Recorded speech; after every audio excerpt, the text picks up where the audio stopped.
Hello, everybody, and welcome to another deck discussion. I am Reverend Roy, and we are grateful to have with us today Reverend Christy Holden, the pastor of Gulf Coast Wesley. Woo! FGCU, go Eagles! So, welcome, Christy. Hey, Roy, it's good to be with you. Thank you for having me. Yeah, and we have known each other for quite a while, and we've been doing ministry together down here in Southwest Florida, and we have a lot of students that we share between Cornerstone and Gulf Coast Wesley. We're sending you some good people. You are. You are. It's been amazing. And I'm sending you some too. That's right. Yeah. So of course you wouldn't lie to me, would no, I'm just kidding. I'm glad we're able to do that ministry together. And tell me a little bit about what you're doing and what your ministry at FGCU is all about, because I'm sure everybody wants to know. Yeah, sure. We kind of consider ourselves a missionary outpost for United Methodism on the campus at FGCU. We also reach some students at Florida Southwestern as well, and we're hoping that someday we'll be able to grow our presence with those students. But for right now, we're focused primarily at FGCU, and we try to bring as much of the church to campus, to students' door as we possibly can, so that they have access that's easy and in their own context to worship, spiritual formation, mission experiences, leadership development, all that kind of stuff. We also do a lot of pastoral care. We support students with kind of vocational discernment. A lot of them are trying to figure out what their next steps are and whether the major they've chosen is a good fit, or how to choose a major that is a good fit.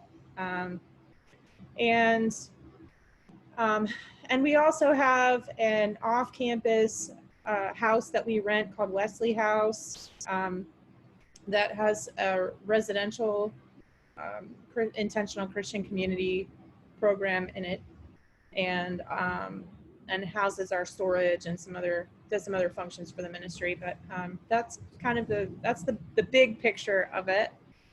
I know, because that's a big word, intentional Christian community. Can you break that down for folks listening? What does it mean to say you're living an intentional Christian community? Yeah, sure. Well, I think every intentional Christian community does it a little different. So our version of that is that we actually look for an intentionally diverse group of students, and folks who are spiritually seeking. So some of them are fully formed, very devoted Christian Jesus followers, and others are exploring faith. And they enter into a covenant with the ministry to grow in their faith by regularly participating in disciplines that would grow their personal holiness, so worship or prayer life, that sort of thing, and then also to serve their community and to grow in their social holiness. So they're serving the community and Wesley as a part of that experience. And for that, they get a really good bargain on rent, which in our area, as you know, is really important. So it does a great service for them, if only in that way. But they make certain agreements to be there in the house together. So this isn't a part of the questions I have in line, but I think it's an interesting one with relation to your work at FGCU, because I've always said that you're a researcher. You're like the research you're actually explorer and venturer who is taking the flag of Christendom into the secular world and figuring out, navigating how do you communicate this good news of Jesus stuff to these generations that are coming up. So what are some of the questions that you are hearing from these students with regard to faith and life, and are they open? Are they not open? Oh gosh. Well, on the whole, I would say the campus, FGCU's campus, is very open. There's not a lot of hostility toward Christianity or faith groups at all, like in general. at all, and that has been a beautiful gift, and um, not the same from campus to campus. So I'm grateful that FGCU's context does have room and make room to support faith-based organizations.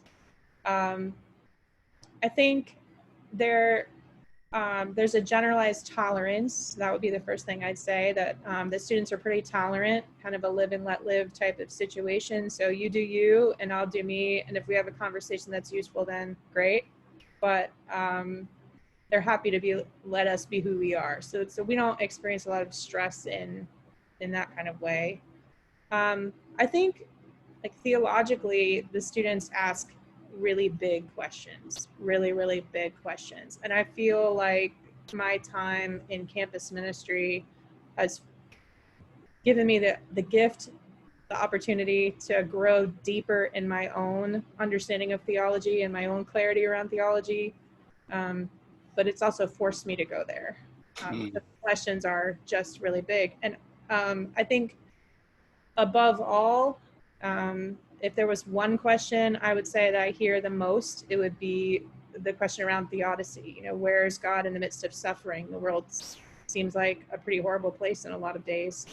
And certainly many of our students have experienced horrors or are experiencing them, actively right now. So how can God be good in the midst of such trauma and turmoil? That's probably the biggest question that comes up and comes up and comes up. I think kind of telescoping back out to more general framework, students also, they come in having experienced, for the most part, a high school experience that has had a lot of pressure. It takes a lot for them to be able to get there, and they have high expectations of themselves and of the systems that serve them. So helping them to learn how to be okay, even if things don't go the way they intend, or even if they don't have all the answers for the next steps. I think that's a big part of what we do, because they just come in pretty anxious. Interesting. Yeah, so a lot of pastoral care around things like perfectionism, about adjusting our expectations, about flexibility and adaptability, that kind of stuff. Yeah. And are you finding that's because they've been formed, if they've been formed at all? I guess it affects both sides. I mean, if you've been formed in from a very conservative Christian faith background, the idea of legalism or getting it right, or overly over concern about your own sinfulness, and conversely, I guess people who weren't connected to any faith tradition probably hear all that from the media anyways, that's what Christians are all about. So you're deconstructing that for them, right? Yeah, I like to think of it more in terms of helping them begin to construct their own new thing. Yeah. So we try to work on kind of reconstructing for themselves a new adult kind of way of viewing things. And I would say those two questions, the questions around, or struggles around, anxiety and perfectionism, and also struggles around suffering and evil and God's role in all of that, and our place in all of that, those are questions I get from non-Christians as much or more than I get from people within the faith. But yeah, I think there's a lot of buildup and a lot of pressure, right? It's one thing to say a well-meaning encouragement to a graduate or a high school student: you can be anything you want to be, the whole world is open to you. And also a great deal of pressure comes with trying to figure out then what, right? Yeah. A lot more stressful in some ways than having the opportunity to inherit a business from a parent that's already established and you've always known that's what you would do. And I'm still trying to figure out what I want to be when I grow up. Right. But it's a chance for us, though, for real, to begin to share that God's call evolves, and that we don't have to know 1,000 yards out. It's okay to just have the light enough to walk the path we're on. Yeah, I actually a couple days ago I was talking with Brett Opalinsky, one of the questions was not the theodicy question, but I had to throw it out on him. I mean, chair of the board of ordained ministry, you must have something to say about that. That is, that's the big question. That is the one that I think most faith traditions do not have. Or they, well, here's a better way to say that. I think they try to provide an answer for something that really doesn't. It really doesn't answer. Yes. Yeah, I mean, there's not a.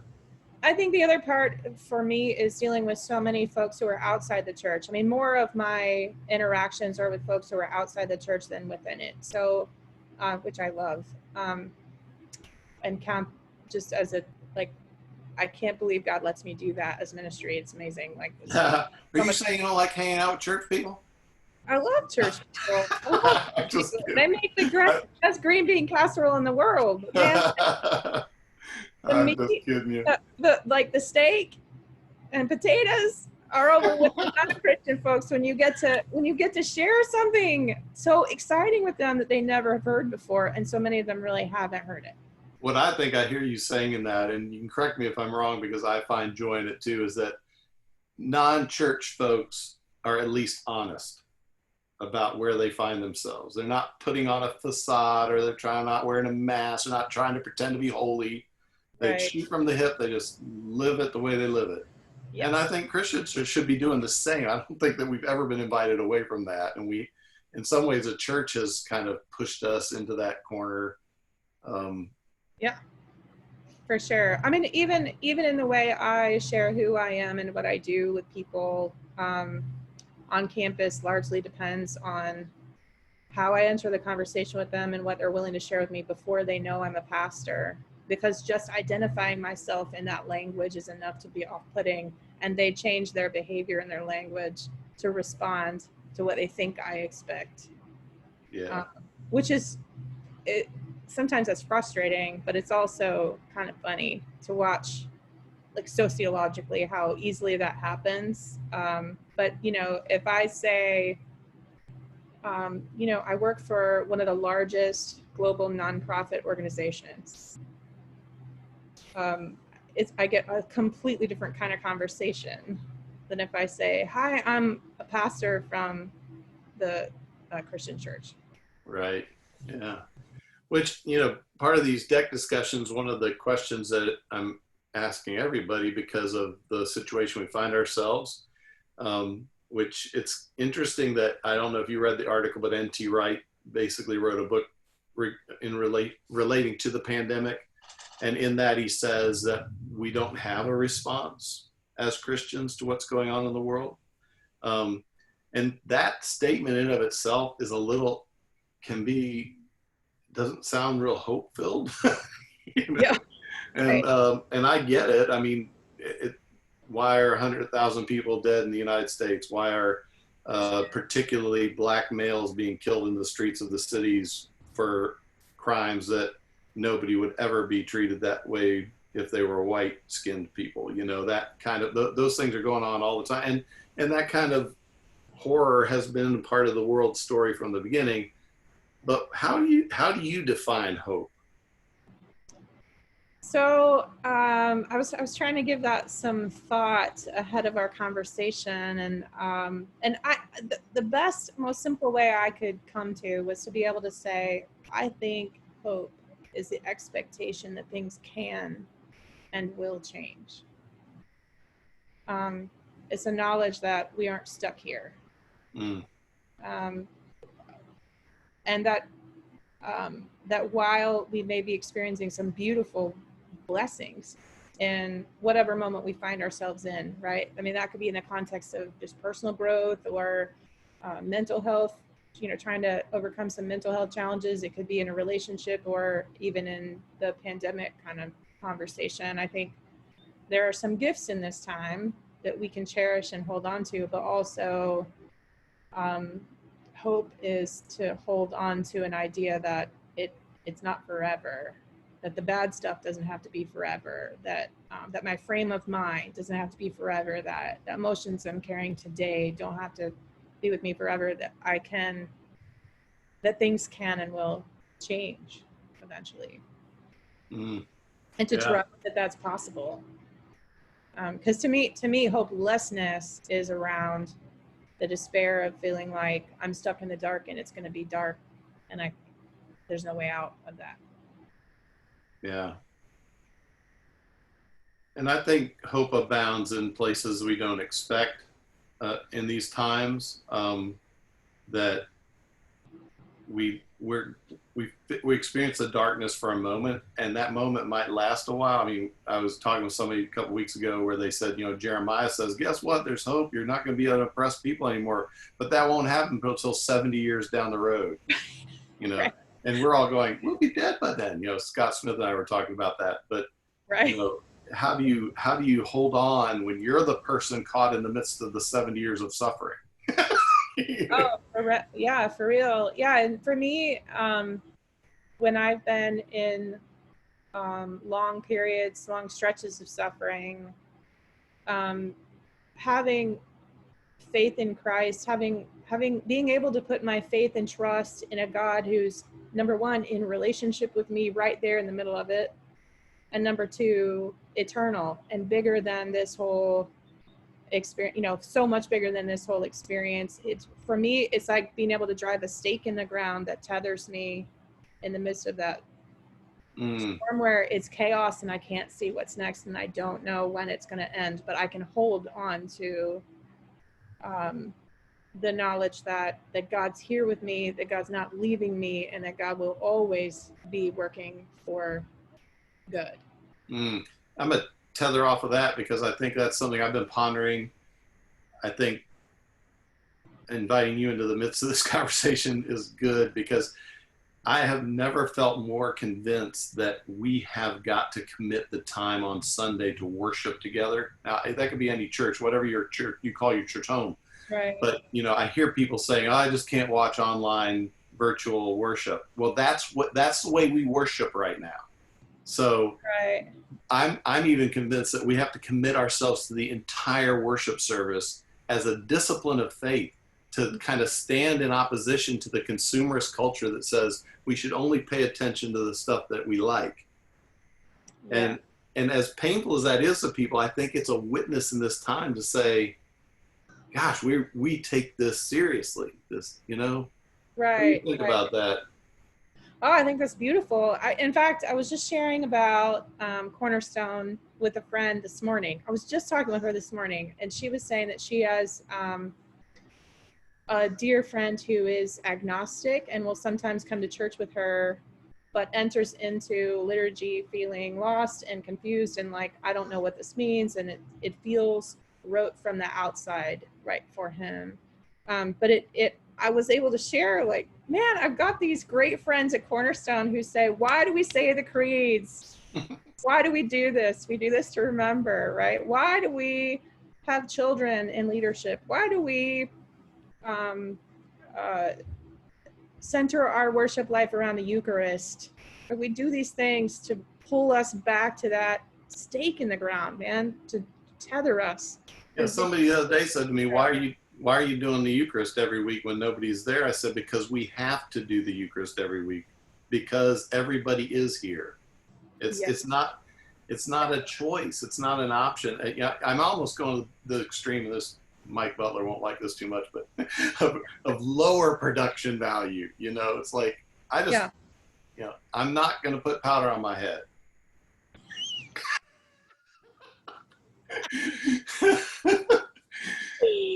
Oh man, just work on the camera angles, man. Yeah, camera angles. That's right. About the powder, put some smoke over top. Yeah, right. So go ahead. I'm sorry. No. I mean, I think what you're saying is incredible in terms of making a deep commitment to a corporate community-based worship practice, and in its entirety with all of all the elements that we typically would celebrate together, right? It's a way of just holding ourselves fast and sort of declaring, I think, to use maybe more contemplative language, it's a way of setting our intention and naming this darkness ain't got me now. Yeah. Well, I'm Um, glad I invited you to that discussion. I love the spirit. I love old spirituals. I've always loved African American spirituals. And there's this beautiful, beautiful piece that says, "I ain't got time to die," right? Like, so for me, setting aside spiritual disciplines like that, particularly as a community of faith, is us all together saying, "Ain't got time to die. We got work to do. Mm-hmm. We got joy to find. We have hope to hold on to. It's okay," you know. You just reminded me of the stories of the African slaves going into the fields in the middle of the night and singing into a pot so that the slave owners couldn't hear it, but they're uniting their hearts in worship to the living God, believing that their God will eventually liberate them. Absolutely. And you want to talk about suffering over a long period of time, not knowing when it's going to end? I'm still asking how long that question's going to go on. That's right. Yeah, it's still going on, right? How long, Lord? How long? Right. And our complacency as a white church in responding to that too, in our current day even. I was also thinking in Nazi Germany, I read a story where, Dietrich Bonhoeffer tells this story, but there are other folks who are Christians who are thrown in concentration camps who used to tap Morse code on the walls in order to share scripture with each other and unite their hearts in an act of worship. And we're complaining about our kids running around the house because we're watching virtual worship and sitting on the couch, Oh, absolutely. When I was in China, now it feels like a million years ago, but I was able to visit with some folks who were training as pastors in the underground church. So these people were all young adults, 17 and 19-year-olds who were required because of the persecution to leave their family as if they're going into witness protection. All relationships with anybody they know because harm could come to them should the government find out they were training in this way. And for whom it was considered, really almost a triumph to be put in prison because they could go into the jail and sing and pray and teach and share the word of God and then leave the jail with 300 more new Christians because of their suffering there, right? So for them, it was really kind of a badge of honor to suffer in that way. And they would kind of lift up heroes by how much they had been and experienced that kind of suffering. It's totally different than. So I knew this would happen. We'd go to deck discussions and you and I would get on these really great conversations and I'd miss all the questions, but I do have two more questions. Yeah. And I want to get us back to that because it's such good stuff. Yeah. But I don't know if everybody can hear the thunder. It's storming pretty good outside right now. And my dog is going to start barking because he doesn't like thunder. This question I haven't asked on a deck discussion before, so you're the first to answer, but I'm going to ask it to several other people in the next couple of weeks. Yeah. What do you believe is the essential work of the church at this time? Oh, wow. Okay. I have a lot of answers to that. I'll try and be brief. Go. All right. So this is in no particular order, maybe. So the first thing I think is to be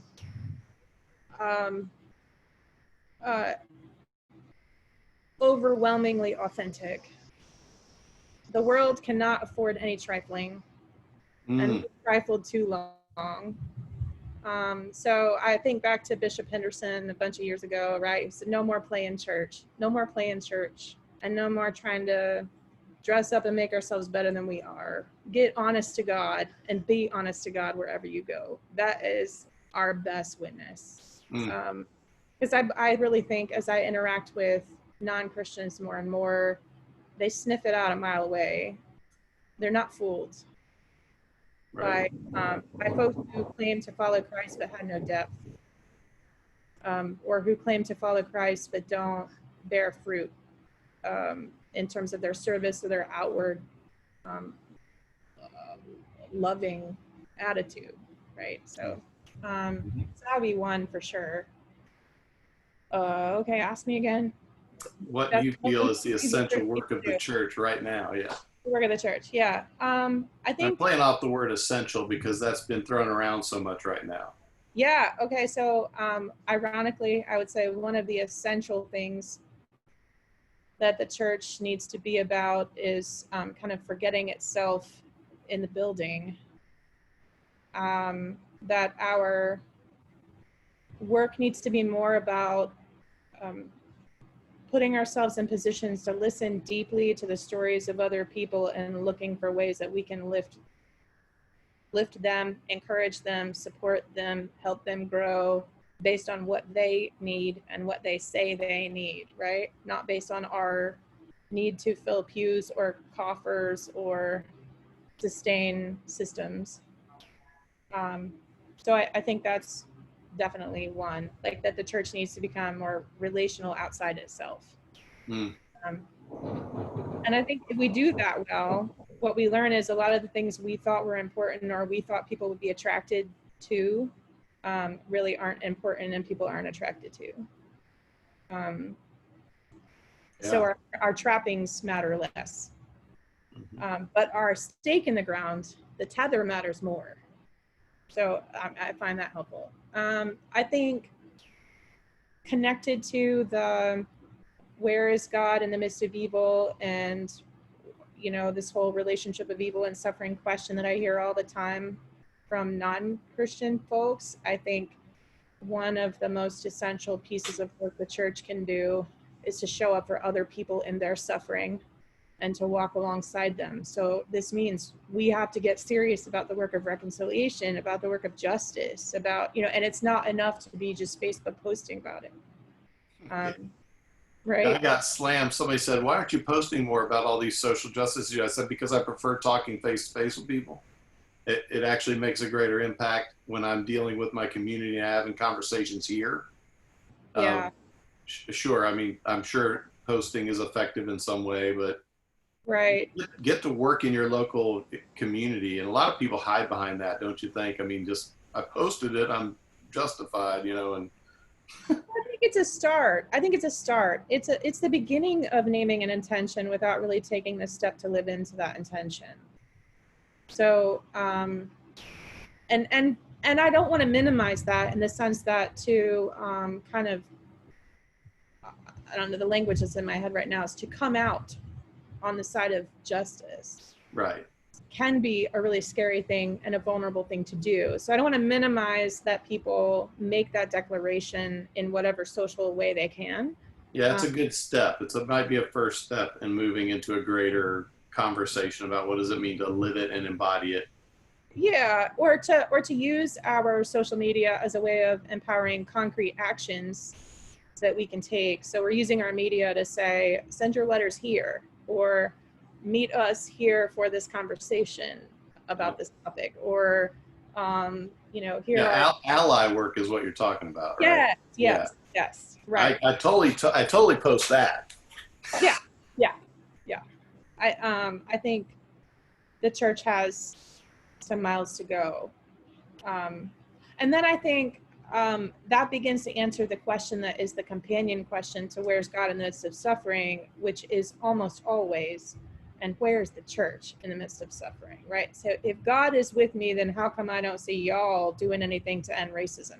If God is with me in the midst of the suffering, how come I don't see y'all figuring out some solution to my housing problem because I can't afford housing even though I have 3 jobs? Like that's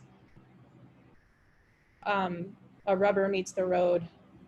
But Christy, this sounds like you mean that the church should actually care about other people. Yeah. I mean, that takes work, man. I've been working hard to retire, have my own house, not have to worry about anybody. I can go. Here's the thing I've learned though, Roy. Guess what? The people on the outside of the church aren't any harder to deal with than the people on the inside of the church. Amen. That's true. And they have to deal with me too, because I'm inside also, right? Right. I think the thing that life inside the church teaches us is what it takes, like the spiritual discipline it takes, the spiritual formation that it takes to sustain long-term relationships we want to keep in a loving, just, and generous manner. Right? Mm-hmm. That's what the inside work does, because we're in covenant with those people in a different kind of way. The work on the outside helps us to see more of who God is and how God is in the world. And I am a firm believer that there are lots of parts of God we will never know unless we hear the stories of people that aren't like us. Yeah, I think what was helpful in what you just said there, I think, is that people don't think about being inside the church as, or I should say, people don't often think about the important work of accountability when you're in the church, because you and I can hold each other accountable because of the tether, right? Right. We can always remind each other, the tether's there. That's where we're Yeah. connected. Right. Don't forget that. Where if I'm in the world, all I can simply do is love and offer and listen and be present and embody a good news that maybe the world hasn't ever experienced in somebody before, hopefully. But accountability is in the church. Yeah, it is. But also I would challenge that by saying there's a lot of accountability in terms of our testing and the muster of our Christian behavior. Is our mindset really aligned with Christ when we encounter and relate to and invest in people that are really different than us? When we do go outside the walls of conversations that are familiar to us, can we then translate and take that loving attitude past the relationships where we feel safe, in order to show hospitality, in order to show inclusivity, in order to be generous to the people that are different than us? I think that holds us accountable in a different kind of way. Mm-hmm. Because what we would talk about in a protected circle is different than what we would say elsewhere. And so can we be the same person wherever we go? Yeah, I actually find that the accountability outside, like the call to be in a relationship with the other, or the group of people that you might fear, or Right. even proclaim your enemy, there's a higher level, at least in my Christian journey, of personal accountability towards not participating in that than even being involved in the life of the church in a lot of ways. Wait, say that again. Toward not participating in that? Yeah, I mean, the accountability for me, that's a higher level of accountability, the call of being a Christian, a disciple of Christ, to move out into a relationship with the other. Yeah. There's a higher level of accountability in my Christian journey and walk with regard to that than there is to even some of the disciplines we practice within the church. To me, Right. that exceeds most of the other things that I do. Or I should say this, the other things I do in church, worship, reading the Bible, praying, being in fellowship with other Christians, it gives me deeper roots, but the deeper roots are only growing deeper so that I could extend my arms to others. Well, yeah, right. Two wings of the same bird, right? Yeah.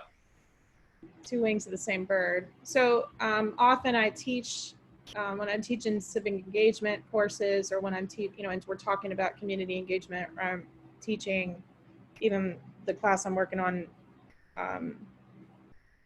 the contemplative practices course that I teach. We talk a lot about how what feeds us and changes us and helps us to grow inside bears fruit on the outside, and what our social holiness makes us more personally pious, makes us more personally holy. Our personal disciplines make us able and equipped, and also push us out to be more generous and loving to I the probably confused you with my last statement. That was all in my head, personal reflections. It works. Yep. But I want to get to the last question so we can wrap it up. And but I've enjoyed these conversations. We could go for another hour, as we have many times. But what is ultimately your hope for the future of the church? I mean, they all kind of relate. What does hope mean? What is the essentials we experience in the work of the church right now? But if you were to cast a vision of hope for the church, what would that be? I think for me, the word that resonates is freedom. I hope the church in the future will practice a wild freedom. And so I guess stemming from if the Son has set you free, then you're free indeed, kind of, that kind of scripture meaning. So we're all connected by the tether of Christ's generosity, which creates hope that gives us freedom from the suffering we're experiencing right now, right? And so let us be a church that sings and dances and isn't ashamed. Let us be a church that's out and about and meeting new people and unafraid to tell stories about what God's done in our lives. Like that's, to me, that our lack of willingness to do that, it represents in some ways our being hindered, right? I want us to be free. Let us be able to dance with God in front of people. By that, I guess, I mean, let us be filled with joy on the inside and let that be known on the outside and not be afraid to bear witness in that way. I guess that kind of joy is freedom to me. Let us not be worried about what other people are thinking about it so much. Or worried about whether we're good enough so much, and claim and hold back to the tether that Christ is good enough for all of us, and so we don't have anything to be ashamed about. Like, let's do that, but out in the world and not so much out of desperation for ourselves. So I guess that's what I see, a church that's free and filled with joy, that's renewed and refreshed. I think that that's going to come as people who've experienced the deepest of suffering are set free to be able to sing a song of hope. And I guess by that I mean that when our most vulnerable, most marginalized, most oppressed folks become the center of all we are and do, and when the heartbeat of the church dances around them, right? Then a whole new song of freedom comes. So anyway, that's maybe rambling, but no, I think it's beautiful. I think that we're heading to this is being interviewed the Thursday. You're being interviewed the Thursday before Pentecost. So to me, Pentecost is all about freedom. It's about, there are no obstacles anymore. The Spirit is the great liberator and the one who is able to sustain us beyond our own depravity or our own self-deprivation. I think you could use either word, our own depravity, our own self-deprivations, both the same. Right. But we're free from that. In a lot of ways, it's flipping the script. I guess that would be another way of saying it, right? I want the church to flip its script. We think we don't have enough money. We think we don't have enough people. We think we don't have enough resources. We think we don't have enough buildings. We think we don't have enough whatever, right? Like cameras and powder for our heads. Like, stop. We're getting a camera though. Good. But to acknowledge that that in Christ we have everything we need. Christ has enough money. We'll figure this out, right? Jesus has enough people. We just have to acknowledge that those are the people Jesus has. Yeah, which is the hard part for us sometimes. Yes, you're saying the church through the years has invited people to conform their image to the church rather than to Christ. Yeah, I think in some ways I think that's true. Yeah. Hey, thank you for joining me. You are awesomely welcome. This has been so much fun. Yeah, and we will see each other again soon. And Cornerstone appreciates you and loves you, and thank you for pouring into us. And I know we pour a little into you. And oh, absolutely. I'm so grateful for our partnership. Really, it's good stuff. All right. Well, say hey to all your kids, and I look forward to seeing you soon. All right. Take care. Thanks again. Bye.